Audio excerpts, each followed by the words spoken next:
This is 52-week challenge. This is the 52-week challenge, week 10.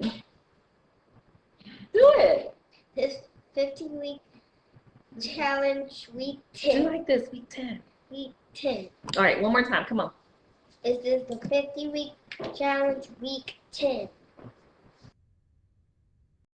Hey, Sparks, this is week 10 of the 52-week financial challenge, y'all. This is exciting. I don't know about for you, but it is for me. Week 10 means that we putting in $10. So I have 2 fives, putting $10 in. And for those of you that do not know about the 52-week financial challenge, I'm going to give you a quick synopsis. My husband and I were talking about it, and he said something about you can do like $5,000 in a year. Me, I'm a math person. I'm like, how can you do that? Well, we added it up. He said $1 a week, $2 a week, and it ended up being $1,378. So what we did was I said, hey, I should tell my YouTubers about it, and this has gone so far above and beyond. Each week we start with week 1, we put in $1. Week 2, we put in $2, and I'm taking this out of where I'm putting my money, see? Week 3, we put in $3. Here's 3, 1, 2, 3. Week 4 was $4, week 5, $5. We're on week 10.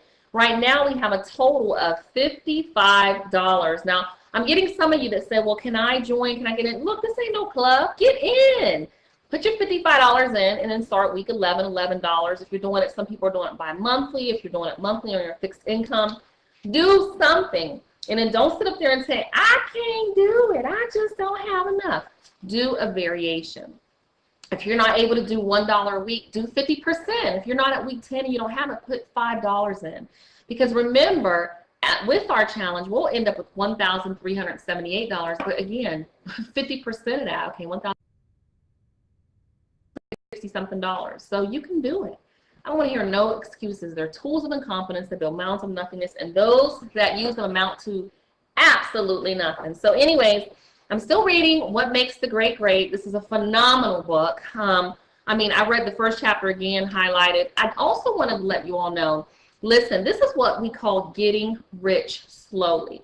Sometimes you hear people say things, well, you can't get rich saving money, not spending. We are being, with the law of attraction, Miss Full Roller got inheritance.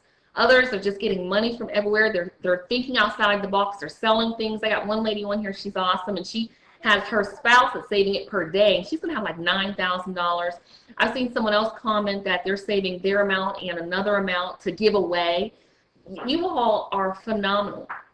This becomes a habit. Saving is important.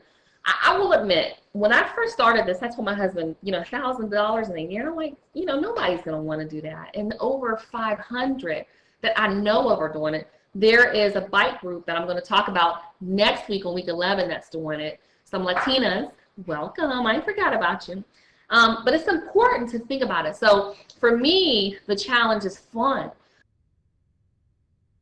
I've also, over the years, I read lots of books. This is a book called $1 Million Habits, and I believe, you know what, I'll put it in our box.net, so I'll put a link below to share it. And it just lists habits of what millionaires have done. I put in here in 2009, I will live to be financially independent and financially responsible. I will teach and educate my children about these principles as well. Thank you, Lord, for this info. And it just gives little things, the habits of people who become millionaires. Thinking like a millionaire, taking charge of your life, developing a millionaire mindset. Becoming a millionaire is not that difficult, but it is not the most important thing. It's not. The most important part of becoming a millionaire is the person that you have to become to accumulate $1 million in the first place. Over the course of your lifetime, you're gonna make $1 million anyway. You can make $25,000 a year in your 20s. By the time you die, you will have made $1 million in your lifetime. So you're gonna get to $1 million. Think that in your mind. My husband and I talk a lot about the million being the magic number. But what about 250,000 or 400,000? So think whatever the number is for you. But anyways, it talks here about, save your money.